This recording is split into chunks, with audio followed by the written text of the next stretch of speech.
Thank you, Gamit Rescue!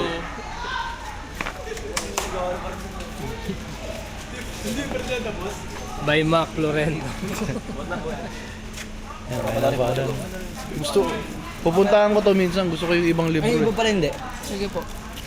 Pero sabihan ko na si Japs. May mga comics dyan.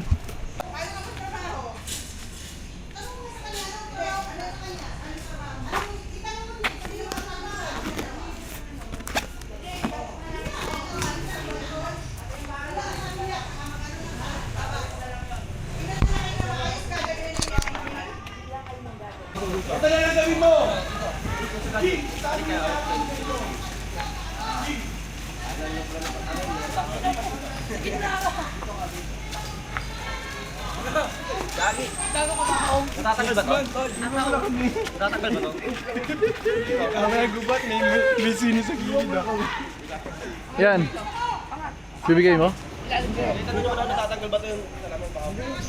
Naka-hinge yan. Kaya naman eh. Kasha naman eh. Kaya siya gamit. Offload. Sa isa na kayo. Pre. Sunod ka dito, Arki mo. Tingin na. Kaya natin yan, guys.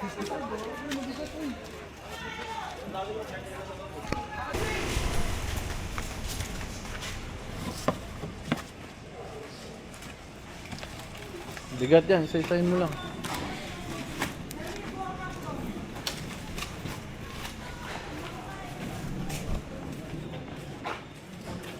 Yung aparador, mabubuo nyo pa yan ha. Binaklas lang yan.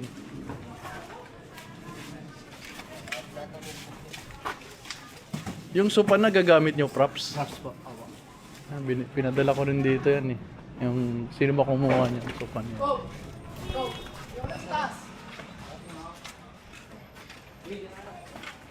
Okay, bye-bye. Thank you. Yan, hi, hello, great day. Nandito tayo ngayon sa Mandaluyong, sa Tanghalang Mandaluyong. At kasama ko ngayon si Japs. Opo, magandang umaga po. Si Japs, matagal ko na siyang nakakasama at nakaka-work sa iba't ibang projects. So, last week, nakapag-rescue kami ng mga books, ng iba't ibang gamit na, syempre mga gamit ng ibang tao. Kasi naman masayang, matapon. Kasi ito, yung mga gamit na na-rescue namin, galing siya sa isang household. So, luma na yung household, hindi na nagagamit yung ibang gamit. So, nakita nila yung post natin sa internet. At imbes na isang pamilya lang nakikinabang sa mga gamit, ngayon, isang community na. So, nandito tayo ngayon sa lugar, no? Ang area ng Tanghalang Mandaluyong. So, magulo kasi yan yung mga gamit nila sa theater place nila. Diba? Sila rin, gumagawa rin sila ng iba't ibang projects nila. So, last week, nagpakain din sila. At ngayon, shinare ko kay Japs yung gamit rescue. So, ano masasabi mo, Japs, sa bago nating project? Yun. Thank you so much po, Sir Mac, at sa Gamit Rescue. Yung objective, tsaka po talaga yung goal ng Gamit Rescue is napakalawak at napakaganda na ma-share po at mabahagi natin sa community, Sir Mac. Actually, malaki yung vision natin for Gamit Rescue. But just like any project naman, hindi naman tayo sobrang yaman. So, start small, start simple. So, pakita natin yung mga Yes po. na-rescue nating mga books. Mga books po. So, halo-halo. May mga kids books, pang adults. May cookbooks, no? Para sa ating mga mommies. Mix yan. Fiction, non-fiction.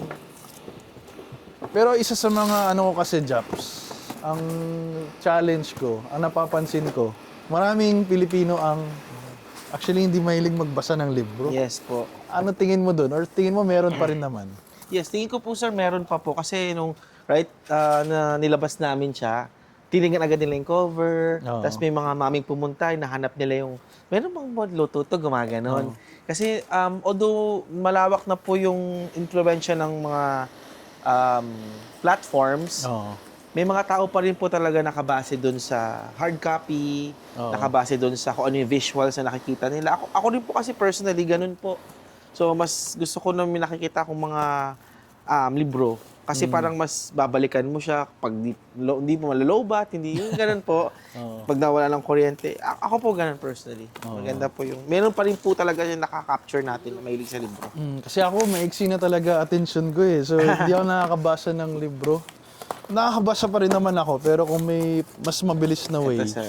Which is yun din yung gagawin namin project, yung mga books dito na feeling mo hindi mo mababasa.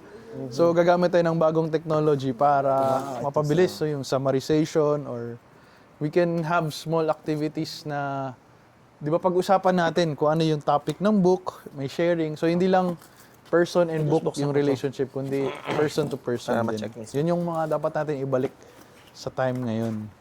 So, sa totoo lang, hindi ko din alam kung lahat ng books ay magagamit ng Tanghalang Mandaluyong. So, kung meron tayong mga kaibigan dyan na feeling nila makakatulong din sila sa ibang communities. So, shout out dyan sa mga kaibigan ko na nagbubukas din ng mga community libraries. Si Quintin Pastrana, sila Christine Valle. May mga books tayo. So, kung may gusto kayong i-share sa community, message nyo kami. Pwede kami magpadala sa inyo ng mga books. At kung meron kayong ideas para mas maging exciting ang pagbabasa ng libro, pag-usapan din natin. Kasi sa totoo lang, maraming bata ang hindi na nagkaka-interest sa pagbabasa. At sa Pilipinas, sobrang baba na ng literacy rate, which is nakakaawa, nakakahiya. At hanap tayo ng ways. Kailangan natin humabol. Yes. Maganda nga sir, mga may library, opo. Library. Para kahit yung mga bata na pwede lang magbasa, turuan magbasa. Kasi malawak na po ngayon yung mga mobile cellphone, yung mga games, which is dapat maturuan po sa community or sa bahay. Ang isa pa sa mga gusto kong mangyari talaga. Kung nagbabasa yung mga bata, dapat kasama rin yung magulang. Opo. Kasi minsan yung magulang yung hindi nagbabasa eh. Sa totoo lang, kailangan magkaroon din ng bonding yung parents tsaka anak. Kasi yung anak, tinitignan lang naman nila kung ano yung ginagawa ng magulang. po. Yung tatay ko mahilig magbasa. So, kami, parang nape-pressure din kami. Dapat magaling Dapat kami magbasa rin po. magbasa. So, dapat ganun din sa mga parents dyan. Actually, ka-generation ko na yung mga parents ngayon, mga 30s pataas. Ay, hindi So, naman, balik sir. tayo sa pagbabasa. Ngayon, let's bring ganda nito. our children. Wala pa naman akong anak, pero sama natin yung mga maliliit na yung maliliit. Kasama natin yung mga mas bata sa Opo. atin. Tsaka may po, yung mga books talaga, may mga mga mahilig talaga sa mga libro pa po na nandyan out there na willing po ma-share at saka mapakita pa po natin. Marami pa po eh. Kasi feeling ko yung mga bata pong last time na sinabi namin may mga free books, tinitignan nila ulit yung picture. Tapos pag sinabi namin na ayan, tungkol yan sa ganyan, tapos magbabasa na sila, kinukuha na po nila. Sabi ko, basahin nyo ha. Sabi ko, para mas lumawak pa yung kaalaman natin sa reading po. Yan. Tsaka yung, sa mga makakatanggap ng mga books, pagkatapos yung basahin, pwede nyo i-share sa iba, Yes po. diba? Pwede nyo ipahiram sa iba, o pwede nyo ibalik dito para mabasa rin ng ibang tao. Yes po. Mag-aalagay na rin kami, sir, if ever, ng mga area for books. So, sakaling may gusto pong, sabi nga ni Sir Mac kanina, na kumuha, at least inform niyo lang po si Sir Mac or kami. Para ma-sort din po namin yung pare-pareho ng mga libro. Jobs, pag-usapan din natin yung grupo nyo, di ba? Anong ginagawa nyo sa TMI at bakit nyo ginagawa rin to? Mga extra activities. So kami po, ako po si Japoy, ang president ng Tanghalang Mandaluyong. Kami po ay isang non-profit community theater organization. Nakapokus po talaga kami sa mga community projects, ng mga shows. Pero sa paglaki po at paglalawak ng mga panahon, nagkakaroon po kami ng mga community outreach program, collaborations, with the help of Sir Mac, of Gamit Rescue, na marami pong potential, marami pa pong pwede pa tayong magawa na natin ilimit yung sarili natin or kami, organization, sa ganitong puro performance theater. Marami pa po talaga tayong magagawa. And aside from that po, yung mga members namin, iba-iba din po. Iba-ibang ugali, iba-ibang kultura, iba-iba rin po yung gusto.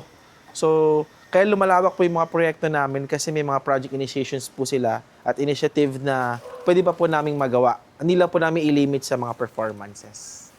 Ayun, Ganun, so sir. supportahan natin yung ginagawa natin ng mga kapwa Pilipino kasi Yes po. palagi na lang tayo nag-aaway eh. Alam mo ba yun? Sa Pilipinas. Yes po. So, it's about time. It's time na, alam mo, Ang ganda. kasi nakakahiya na yung, hindi naman yung Pilipino at Pilipinas, pero nakakahiya na yung mga nangyayari di ba, yung Marami pa sistema, po dapat i-focus yung na, sir. ibang leader, hindi ginagawa yung tama. So, tayo na lang magtulungan.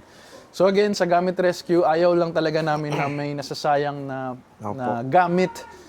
So, ginagawa natin to mainly for environmental reasons. Kasi everyday may pinoproduce na mga gamit. Tapos tingnan mo, at the end of the day, at the end of the year, di ba, after ilang years, pag di na siya nagamit, natatapon. So, naapektuhan yung environment natin. And syempre, di ba ngayon, pag pinag-usapan yung environment, daming nangyayari. Yung temperature ng mundo, pataas ng pataas. Dahil lang din yan sa, yung mga ginagawa natin sa pag-produce ng mga gamit, di ba, hanggang sa matapon yung gamit. So, pag nagsayang tayo ng mga resources, ibig sabihin, nagsasayang din tayo ng pera at sinasayang natin yung potential ng mas magandang future. So, this is just our way of doing something for the environment, syempre for the people, syempre para sa Pilipinas, no? Hindi ko alam kung anong visions nyo para sa Pilipinas, pero ako personally, sana yung Pilipino mas, 'di ba, mas productive, mas progressive, mas masaya, mas healthy, kung lahat tayo busog, kung lahat tayo may kaalaman, mas marami tayong nagagawa. Dami kong sinasabi, no, pero masaya ako, ginagawa ko to. At sa mga gustong sumuporta sa ginagawa namin sa Gamit Rescue at sa Tanghalang Mandaluyong, message nyo kami, support kayo sa mga shows nila, may mga upcoming shows kayo. Mga projects din, sir. Follow nyo lang po yung aming page to know more about our projects po. Tanghalang Mandaluyong po. Yan. Tsaka supportahan nyo sila kasi most of their members are youth. No? Lahat yan may potential, mga out-of-school youth. Maraming talented na mga kabataan. Kailangan lang sila bigyan ng chance. Kasi minsan sila rin mismo nawawalan sila ng pag-asa. Nalolos din sila kapag hindi nila nakikita kung ano ba talaga yung para sa kanila. So, ini-invite namin, hindi lang yung mga ibang tao, yung mga magulang din. Importante yung role ng isang magulang. Alam mo ba, isa sa mga projects ko rin in the future? Yes, sir. Kasi, one day magiging magulang ka. Whether you like it or not. I mean, magiging example ka sa mga kabataan. Or if you choose to be a parent. Kahit sa akin, if I choose to be a parent, walang nagtuturo sa atin kung paano maging magulang. Yes, sir. Hindi siya tinuturo eh. Walang libro dyan. Kahit isa-isahin mo yan. Baka konti lang. At di siya pinag-uusapan. Ano ba yung mga dapat isipin kung ikaw ay magiging magulang, magkakaroon ng anak? Siyempre, magsisimula yan sa kung paano ka pipili ng partner. So, before yan, dapat kilalanin mo rin sarili mo. So, ang daming... sir. Mamaya, pag-usapan natin yan. Next time na yan. Ito nyo po yung book ni sir. Nag-release pa lang book si Sir Mac, no? But for now, Gamit Rescue tayo. So, at kung di nyo rin alam, nagsimula din kami sa food rescue. At masaya ako, marami nang gumagawa ng food rescue. Yun lang naman yung vision ko eh. Magkaroon ng food rescue sa Pilipinas. Ngayon, level up tayo, meron na tayong Gamit Rescue. At kung, di ba, kung mapapakinabangan natin to lahat, kung lahat ng Pilipino marunong magbasa, kung lahat ng Pilipino marunong din magsulat, nagagamit nila yung kaalaman nila sa dapat, no? Na-empower natin yung mga writers, mga scientists, mga engineer, mga inventor, mga batang creative.